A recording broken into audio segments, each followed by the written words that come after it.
bem-vindos ao NutriCast, um videocast sobre saúde e bem-estar. Nós somos estudantes do curso de nutrição. Meu nome é Maria Clara e eu estou aqui com minhas amigas e colegas de curso, Bruna e Lara, para conversarmos com vocês sobre a doença de Alzheimer. No episódio de hoje, nós vamos conversar um pouco sobre a doença neurodegenerativa, a doença de Alzheimer, e entender sobre os impactos da nutrição, como isso pode refletir, como isso pode repercutir e melhorar em algumas situações, porque a nossa saúde também começa com boas informações. Então, de onde você está, aumenta aí o volume e fica conosco para esse bate-papo. Bem, e antes de falarmos sobre o tratamento dietoterápico na doença de Alzheimer, é importante que a gente saiba um pouquinho mais sobre o que é o Alzheimer. É uma doença neurodegenerativa progressiva que afeta o funcionamento do cérebro. Então, pode levar o indivíduo a ter perda de memória, dificuldade para pensar, dificuldade para falar ou até mesmo mudanças de comportamento. E o Alzheimer é o tipo de demência mais prevalente, assim, principalmente em idosos, e também acaba afetando atividades diárias, né? Como, por exemplo, se vestir, preparar um alimento ou até mesmo se lembrar de pessoas próximas. E aí, ainda não existe cura, né, para essa patologia, mas o tratamento adequado, o acompanhamento médico também e o nutricional pode auxiliar bastante na qualidade de vida e bem-estar do indivíduo que tem o Alzheimer. Ô Lara, conta para quem está nos acompanhando se tem alguma causa específica dessa doença. Assim, a etiologia não é definida ainda, não é específica, mas existem alguns fatores que podem contribuir para o desenvolvimento do Alzheimer, que são o fator genético, porque pessoas que têm algum familiar, algum parente que tem um Alzheimer ou que já teve, tem uma maior predisposição genética para desenvolver a doença. Pessoas que têm também obesidade, sedentarismo, ou seja, o estilo de vida do indivíduo, se a pessoa é etilista ou então tabagista, também pode influenciar para o desenvolvimento do Alzheimer. O envelhecimento também é o fator principal para o aparecimento do Alzheimer, por isso que é uma doença que é muito relacionada a pessoas mais idosas, né? E ela é mais comum em pessoas com 65 anos ou mais. Porque, com o passar do tempo, algumas proteínas do cérebro dos indivíduos podem se modificar e ficarem anormais. E elas podem prejudicar, assim, no funcionamento das células nervosas, levando, assim, ao surgimento do Alzheimer. E também algumas doenças, como, por exemplo, doenças metabólicas ou então cardiovasculares, como diabetes, dislipidemia, hipertensão arterial, também pode contribuir, né, para o desenvolvimento do Alzheimer, porque estão associadas, já que afetam, né, o sistema cardiovascular, ou seja, os vasos sanguíneos, e pode acabar contribuindo, né, ou seja, afetando os vasos que irrigam o cérebro, sendo assim um fator também associado ao Alzheimer. E aí, em relação à epidemiologia, o Alzheimer ele é mais comum em pessoas idosas, por esse fator que eu falei para vocês, e também em mulheres, porque elas têm uma maior longevidade, e em países também que têm uma maior expectativa de vida, por conta do envelhecimento populacional. De fato, ela é uma doença que traz várias nuances, digamos assim, né? São vários aspectos e várias situações que acometem para o indivíduo com essa doença e também para as pessoas que os acompanham, né? Essa situação traz alguns sinais e sintomas no início da doença, trazendo também algumas mudanças nos estágios dela. Inicialmente, né, é muito das questões de esquecimento, mas aí, no geral, associa-se isso apenas à questão de envelhecimento, né? Ou seja, não, esse esquecimento faz parte da idade, né? Porém, como é uma doença neurodegenerativa, isso vai progredindo com o tempo e vai também agravando. Então, de fato, traz aí alguns estágios, sendo o primeiro deles o considerado estágio leve, que é onde o indivíduo ele ainda consegue fazer as suas atividades diárias, né? Ele ainda não é tão dependente de um cuidador, de uma pessoa da família, mas ele tem os momentos de, por exemplo, não sei onde eu coloquei a chave, não sei onde eu coloquei o celular, esses esquecimentos, mas para o olhar da família, isso faz parte da idade, né? Se confunde muito, né? Os sintomas da doença com os sinais da idade. Muito, né? muito. E aí é por isso que as pessoas precisam ficar atentas Porque como é uma doença que vai progredindo, esses estágios eles vão progredindo, né, de acordo com o que a doença vai avançando. E o próximo estágio seria chamado estágio intermediário, né, que ele é o moderado, que aí já vai sendo um pouco diferente. Além dos esquecimentos, né, de uma chave de um celular, começa a comprometer atividades básicas do dia a dia.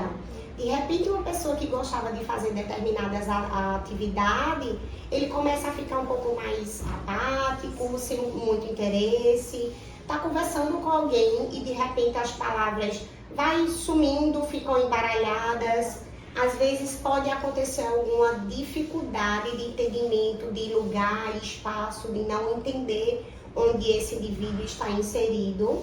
E aí começa realmente o sinal de alerta, onde essa pessoa vai precisar, sim, já de uma supervisão. Então, mudanças bruscas de comportamento, coisas que gostava de fazer e que não está mais conseguindo, todos esses são sinais, não é isso? Exatamente. É um estágio intermediário que já mostra realmente o sinal muito de atenção, né, dessas pessoas. E o próximo estágio é o estágio grave. É o estágio onde o indivíduo realmente ele está numa situação que a doença ela progrediu muito, um momento grave, ou seja, ele perde várias funções, né, cognitivas, tem indivíduos que têm dificuldade realmente de alimentar-se, de entender as atividades básicas do dia a dia, já não conseguem mais. Algumas questões motoras já ficam muito comprometidas, né? E aí realmente precisa muito de uma equipe multidisciplinar, suporte, né? De um suporte, precisa muito do suporte de familiares, né? A equipe multidisciplinar ela é de suma importância. E uma ressalva que nós fazemos aqui é que o diagnóstico dessa doença é preciso ser feito por um neurologista. Sim. É importante que o paciente, né, ele seja acompanhado por um geriatra também. Psiquiatra também é importante, já que tem várias questões cognitivas, né? Tem vários pacientes que traz também muitas mudanças de comportamento, trazendo alguns graus de agressividade. Sim. Então, é muito importante essa equipe multidisciplinar. Assim como o nutricionista, porque o nutricionista ele vai também fazer uma diferença, já que ele vai ficar com muitas dificuldades na ingestão dos alimentos. Então, é importante ter cuidado com o diagnóstico, com os sinais e manter esse paciente, esse indivíduo, da forma mais cuidada possível. Com certeza. Isso faz toda a diferença. Faz, com certeza, porque infelizmente é uma doença que vai progredindo com o tempo. E não tem cura, né, infelizmente. Então, a gente tem que manter aquela pessoa o mais saudável e o melhor em todos os sentidos, Isso, né? Exatamente. Então, conversando um pouquinho com vocês agora sobre o tratamento dietoterápico em relação à doença de Alzheimer, o primeiro ponto que a gente precisa lembrar, e que já foi citado também pelas meninas, é a importância de um envelhecimento saudável.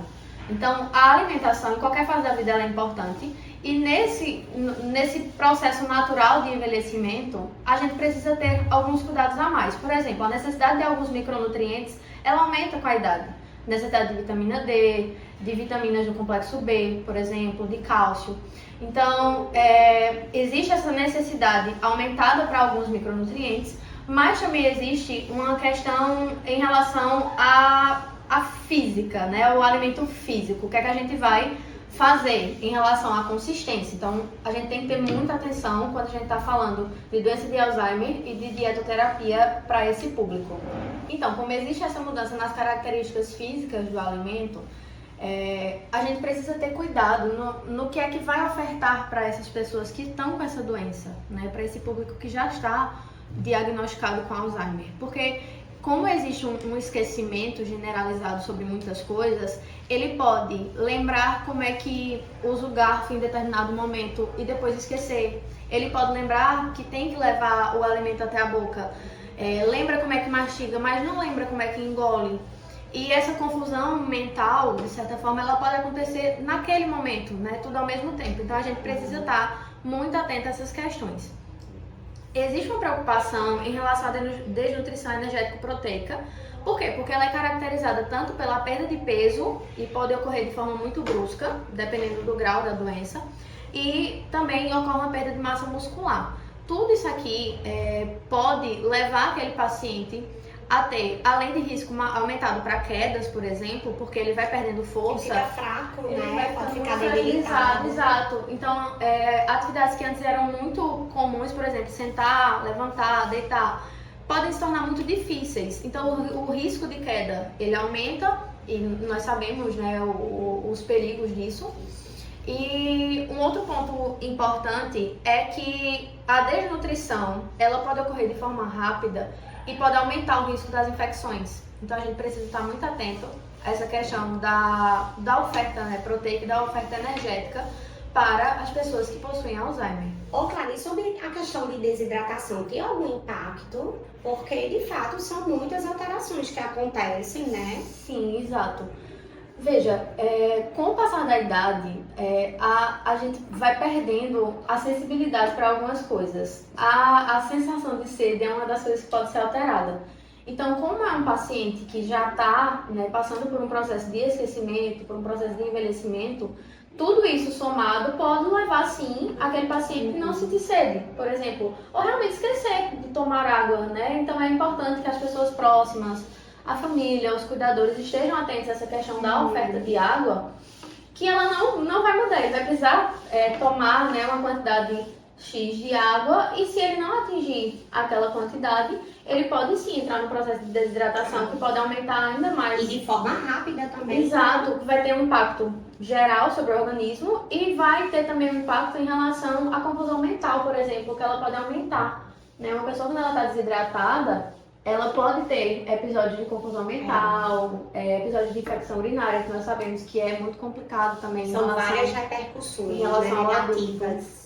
Ao idoso, né? Então é importante estar atento a isso também. Um outro ponto importante, Bruna e Lara, que a gente precisa falar é a questão da disfagia. Né? A pessoa ela não consegue mais engolir da forma como ela deveria. Então, com essa dificuldade, ele pode tentar engolir o alimento e acabar se engasgando. Então, um erro muito comum é querer ofertar, perigoso, né? Exato. É querer ofertar líquidos, né, ou caldos, coisas muito fluidas, só que o risco de engasgo ele é maior. Então é importante não só passar pelo nutricionista, mas também passar por uma avaliação com um fono, porque ele vai ver, né, o nível de consciência daquele paciente, se ele está podendo engolir líquidos normalmente, ou se é necessário o uso de espessantes, por exemplo, para aumentar um pouquinho a densidade daquele líquido e diminuir o risco de engasgo. Então tudo isso é um trabalho, como você falou, multiprofissional. Não vai ser só o médico, não vai ser só o nutricionista, é preciso que exista uma equipe ali atendendo aquela pessoa para que ela consiga ter a melhor qualidade de vida possível dentro daquela condição. É importante ainda falarmos sobre os tipos principais de dietas. Então, nós temos a dieta pastosa, a dieta semissólida e a dieta branda. Quando a gente fala em dieta pastosa, a gente tem que pensar que os alimentos devem estar com uma consistência bem homogênea, quase que como um pudim. Então, é importante que eles estejam bem amassados, que não existam alimentos com muita crocância, ou duros, ou que sejam difíceis, né, daquele paciente conseguir mastigar e ingerir. A dieta semissólida dos alimentos tem que estar úmidos e com a textura macia, com o mínimo também de mastigação. Então as carnes, por exemplo, elas devem estar bem desfiadinhas, bem moídas. E todos os alimentos da dieta pastosa também podem ser aceitos, né, dentro dessa dieta semissólida. E na dieta branda, os alimentos eles estão com a textura quase que normal, só que abrandados também de alguma forma.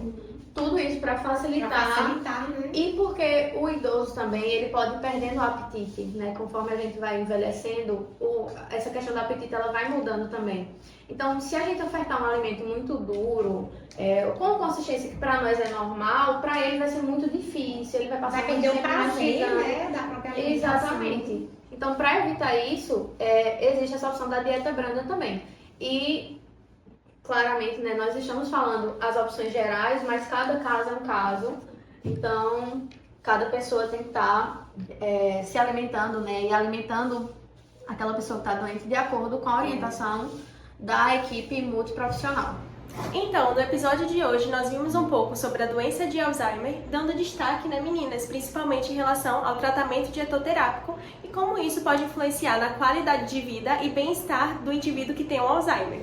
Exatamente, e assim, é importante ressaltar que a busca por uma conduta médica precisa ser de forma, significativa, as pessoas precisam ter atenção sobre isso e fazer essa busca para cuidar realmente dessa pessoa que está acometida por essa doença, que é quando as funções da sua vida começam a ser atrapalhadas por conta dessa condição. Coisas que eram fáceis se tornam muito difíceis, né? Isso. Se você gostou do episódio, já deixa aqui seu comentário, compartilha conosco a sua experiência, envia para os seus amigos esse vídeo, porque como a Bruna bem falou no começo, a nossa saúde ela começa com boas informações. Isso mesmo. Um beijo e até a próxima.